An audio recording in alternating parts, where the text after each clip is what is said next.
장동혁 국민의힘 대표가 서울구치소에 수감된 윤석열 전 대통령을 면회하고 왔습니다. 국민의힘 지도부 중 첫 접견이자 보수 진영 결집을 위한 행보로 해석되고 있는데요.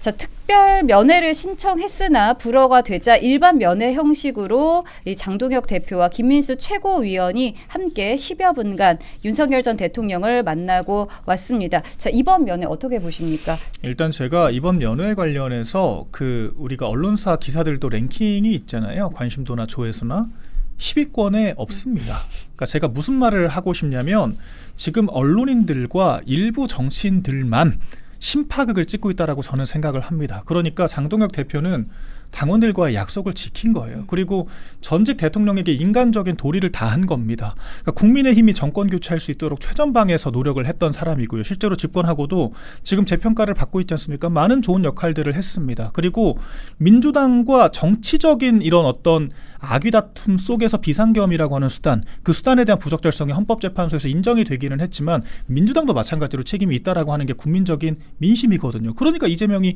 49%밖에 못 얻은 거 아니겠습니까? 그러니까 이런 여러 가지 복합적인 상황에서 국민의힘 당 대표로서 당원들과 약속을 이행하고 전직 대통령을 면접을 하겠다라고 한 게 뭐 그렇게 문제가 되고 뭐 그렇게 중도층 운운하면서 이렇게까지 난리를 필 호들갑을 필 일인가 싶거든요. 그러니까 그 사람들이 저는 중도층을 방패막이 세우는 게 제일 우습다라고 생각을 해요. 그냥 본인들이 그렇게 생각을 한다라고 얘기를 하면 되잖아요. 우리 같은 정치 고관여층, 우리 같은 반윤 세력들이 봤을 때는 부적절하다라고 하면 되는데 비겁하게 중도층 뒤에 숨습니다. 그래서 제가 처음에 그 말씀을 드린 거예요. 중도층은 이 시국에 장동혁 대표가 윤 전 대통령을 만나든지 말든지 관심이 없습니다. 지금 가장 중요한 것은 부동산 문제, 물가 문제, 그리고 지금 여러 가지 이 경제적인 문제들과 관세 협상 문제, 그리고 사법부에 대한 탄압, 이런 것들이 사실 저관여층들은 피부에 와닿는 문제거든요. 그러니까 저는 이 언론이 이 어떤 몰아가고자 하는 그런 심파극에 우리가 휩쓸릴 필요가 없다라고 생각을 해요. 그리고 장동혁 대표가 오늘 깔끔하게 잘 이야기를 했습니다. 민주당도 조만간 피고인 이재명을 만나러 갈 수도 있는 건데, 그러니까 민주당의 대통령도 조만간 수감될 수 있는데 그때 뭐라고 하는지 보자라고 일가를 했거든요.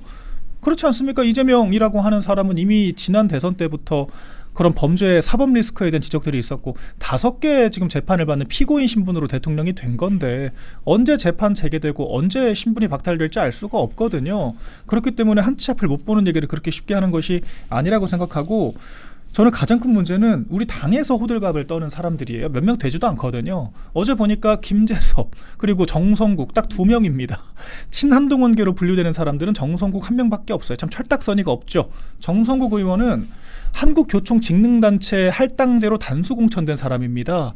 그러니까 정당 생활을 오래 했고 당 조직에 대한 어떤 애당심과 기여를 통해서 국회에 온 사람이 아니에요. 그냥 직능단체 기여를 하라고, 교육단체의 역할을 하라고 데려온 사람입니다. 그러면은 교육위 상임위 활동을 똑바로 해야죠. 근데 지금 교육위에서 어떤 역할을 하고 있습니까? 국정감사 중에 어떤 지금 눈에 띄는 활동들을 했죠? 정성국이라고 하는 사람의 기사는 아마 이번에 윤 대통령 접견 관련해서 난리친 거가 제일 많이 났을 거예요. 그러니까 그런 본인이 지금 국회의원으로서 당의 간판을 빌려서 녹을 먹은 그런 직분을 다 하고 있습니까? 직능단체 할당제로 오고 비례대표 사천으로 들어오고 국민추천제 근본 없는 그런 공천으로 들어온 사람들이 자기들의 당을 위해서 자신에게 공천을 해준 간판을 빌려준 당을 위해서 일을 하는 게 아니라 개파 활동만 하고 있잖아요. 이런 사태 때문에 저희가 개파 불용 원칙을 명시를 한 건데 이런 사람들 때문에 지금 쓸데없이 분란이 벌어지고 있는 거예요. 다행히 다른 당의 구성원들, 송원석 원내대표 같은 사람들은 그게 왜 문제가 되냐, 대수롭지 않게 반응을 하고 있기 때문에 더 커지진 않고 있습니다만은 저는 이런 식이니까 우리 당이 절대 뭉치지 못하는 거라고 생각을 하거든요. 이런 것들은 당의 기강을 분명하게 잡아야 한다라고 생각을 하고, 그리고 김재섭 의원은 참 저는 언어 규정을 새롭게 하더라고요.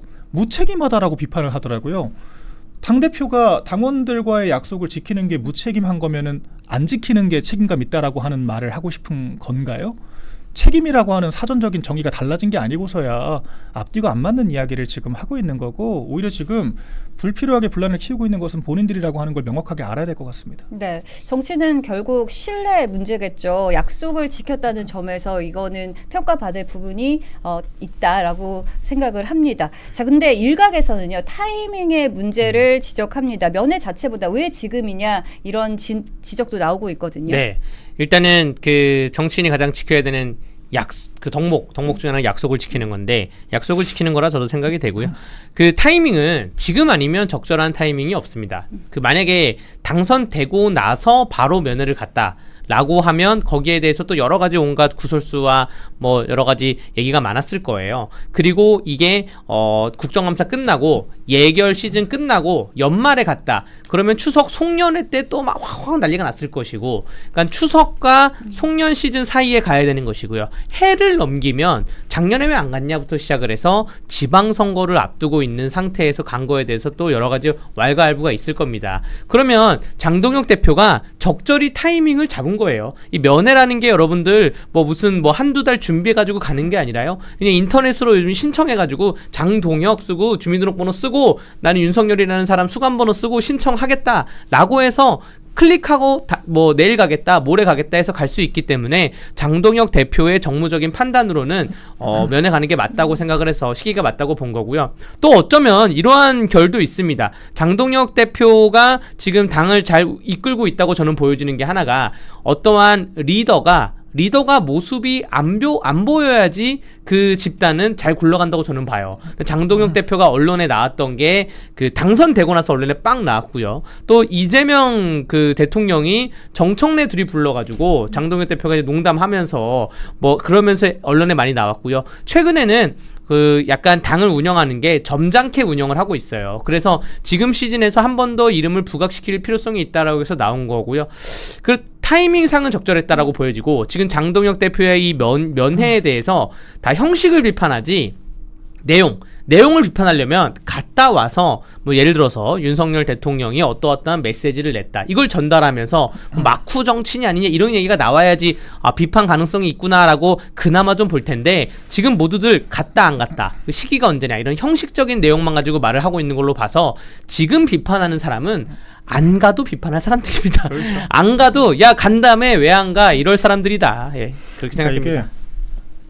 저는 우리 당에 대한 개념, 정당 정치에 대한 개념이 전혀 없는 사람들이 태반이라는 거를 많이 느낍니다. 정당이라고 하는 게 이념 결사체고 헌법상으로 보장된 우리 민주주의 정치 행위의 가장 기초적인 단위잖아요. 그렇기 때문에 정당은 집권을 하기 위해서 모여있는 사람들의 모임인 것이고 우리가 이념과 기치를 지향을 하는 방향성을 따라가는 사람들입니다. 저희가 동지라고 서로를 부르잖아요. 그런데 지금 특히 친한동훈계의 여러 행태들을 보면은 당에 대한 존중, 나아가서 당의 주인인 당원들에 대한 존중이 전혀 없습니다. 오늘 저는 좀 깜짝 놀랐던 게 김종혁 전 최고위원 대표 친한동훈계 인사죠. MBC 출연해가지고 그렇게 이야기를 했더라고요. 한줌 소수 당원들만 쫓아가겠냐, 민심을 쫓지 않고 한줌 소수 당심이라고 하는 표현을 쓰더라고요. 저는 당의 구성원이 그런 표현 쓰는 거 처음 봤습니다. 그러니까 당 밖에 있는 평론가들이 뭐 언론인들이 당신만 쫓지 말고 민심 쫓아라 그럴 수 있거든요. 근데 당에서 최고위원까지 했던 사람이 어떻게 우리 당원들의 이런 의사 표현, 그러니까 전당대회라고 하는 가장 적극적인 방식을 통해서 직접 투표 형태로 결선 투표 2명 올라간 사람 전부 다 김문수, 장동혁 둘 다 접견 간다고 했거든요. 그럼 우리 당의 최소 80-90%는 같은 마음을 가지고 있다라고 하는 건데 그걸 어떻게 한줌 소수라고 표현을 합니까? 굉장히 놀랍거든요. 그리고 정작 그 김종혁 최고위원 참 우스운 것이 본인이 한동훈이 그때 당대표 됐을 때는 압도적인 당원들의 지지라고 그렇게 치켜 세웠거든요. 그러니까 무덤까지 가지고 갈 기세로 무슨 63% 압도적 득표 얘기를 하루 종일 하고 다녔습니다. 그리고 그때 당원 게시판에 무슨 10,000개가 넘는 게시물이 올라왔다라고 하면서 당심파리 하면서 대통령 공격하지 않았습니까? 앞장섰던 사람이 김종혁이에요. 그런데 그때 당원들은 옳은 당원들이고 이제 와서 지지율을 잃어버리니까 지금 당원들은 한줌인가요? 어떻게 이런 표리부동한 이야기들을 아무렇지 않게 할 수 있습니까? 너무 파렴치하거든요. 그러니까 이렇게 정당에 대한 기초적인 이해가 없는 사람들이 지금 있는 거예요. 그리고 당이라고 하는 것이 국정을 대통령이 혼자 합니까? 우리 여당이잖아요. 왜 여당이라고 합니까? 대통령을 보유하고 있는 정당이기 때문입니다. 국정에 함께 책임을 지는 거예요. 윤석열 전 대통령 혼자 국정했습니까? 아니잖아요. 민주당과 혼자 싸웁니까? 대통령은 혼자 싸울 수 없습니다. 그렇기 때문에 국회가 보조를 하는 건데 민주당이 대통령 공격하고 줄탄핵하고 예산 깎고 할 때 김종혁을 비롯한 한동훈께 뭐 했죠? 대통령 보좌했습니까? 뒷받침했습니까? 안 했잖아요. 뒷받침을 하기는커녕 민주당과 한 편 먹고 특검 통과시키겠다, 이탈표 만들겠다, 당원 게시판 가지고 흔들면 특검 결과 달라질 수 있다라고 협박질했거든요. 근데 이런 사람들이 비상겸 자기들이 유발을 했다라고 해도 전혀 과언이 아닌 건데 남일처럼 품평하고 대통령을 무슨 오물덩어리 취급하면서 당이랑 전혀 무관하게 혼자 사고 친 것처럼 뭐 그런 식으로 거리두기 하고 공격하는 게 맞나요? 그러니까 우리 당원들, 우리 당에 있는 구성원들 모두가 대통령의 과실이 있다라고 하면은 크고 작게 책임을 공유를 하는 겁니다. 그러니까 비상계엄에 대한 책임을 공유하라는 게 아니에요. 거기까지 대통령이 치닫게 된 그 일련의 과정에 과연 우린 책임이 없느냐라고 지금 물어보는 거예요. 그러니까 이 사람들이 당원들에 대한 존중도 없고 대통령제에 대한 이해도 없고 그저 그 한동훈 그냥 개인만 추종하면서 떠받들고 다니는데 그럴 거면 정당 생활을 하실 게 아니라 사이비 교단을 만들어야죠. 팬클럽을 만들거나 지금 팬클럽 활동을 지금 당에 와서 하고 있는 거예요. 정치 동아리도 이 수준으로 하진 않습니다. 그러니까 저는 이게 굉장히 절망적이라고 하는 거고 지금 국회의원들도 정신을 못 차리는 게 저희 다 단수공천 전략공천 할당제 제가 그걸 그래서 비판을 하는 거예요. 당원들이 뽑았으면 이렇게 못합니다. 당원들이 공천하잖아요. 당원들 무서워요. 민주당이 왜 당원들 무서워합니까? 당원들이 경선하고 공천하기 때문입니다. 근데 우리 당은 그냥 당대표 누구냐에 따라서 한동훈이 그 당시에 무슨 당선을 몇 달 해봤습니까? 한 달도 안 된 사람이 갑자기 기어들어와서 자기 사람 다 꽂은 거거든요. 몇 년, 몇십 년 동안 당을 위해 당비 내고 시간 쓰고 헌신했던 당원들은 투표권도 없었어요. 그런 당원들이 경선으로 뽑은 장해찬 최고 같은 사람들 당원이 뽑았습니다. 그거 몇 달 되지도 않은 한동훈이 자른 거예요. 이게 우리 당의 현실입니다. 그러니까 지금 정당 정치 이 당성이라고 하는 게 바로 설 수 있겠습니까? 그런 사람들이 지금까지 지금 주인 행사하고 있는데 당원들 한 줌이라고 하고 자기들이 주인이라고 하고 있는데 이렇게 주객 전도되고 본말 전도된 당이 어디 있습니까? 전 세계사적으로도 이런 당을 본 적이 없어요. 그러니까 앞으로 우리 모든 저는 우리 경선, 투표, 전당대회, 공천에서 저는 당심 100% 반영해야 된다고 생각합니다. 진짜 그 정도로 강하게 바꿔야 돼요 당을. 윤석열 대통령의 뭐 일련의 뭐 발표나 이런 것에 대해서 비판을 하는 당원들이 일부 있을 수는 있습니다. 그러나 적어도 한동훈과 그 주변 사람들을 비판하면 안 돼요. 왜냐하면 아까 김종혁 전 최고위원 말을 빌어서 말씀하셨는데 당에 대한 이해도가 없고 엄밀히 말하면 당헌에 대한 이해도가 없는 겁니다. 국민의힘 당헌 제8조는 당과 대통령의 관계에 대해서 설정을 하고 있어요. 당의 최고위원 정도 됐으면 당대표 정도 됐으면 당헌 당규에 대한 숙지가 있어야 되는데 8조 제1항이 이렇게 되어 있습니다. 대통령에 당선된 당원은 당의 정강 정책을 충실히 국정에 반영하고 당은 대통령의 국정 운영을 적극 뒷받침하며 이렇게 되어 있습니다.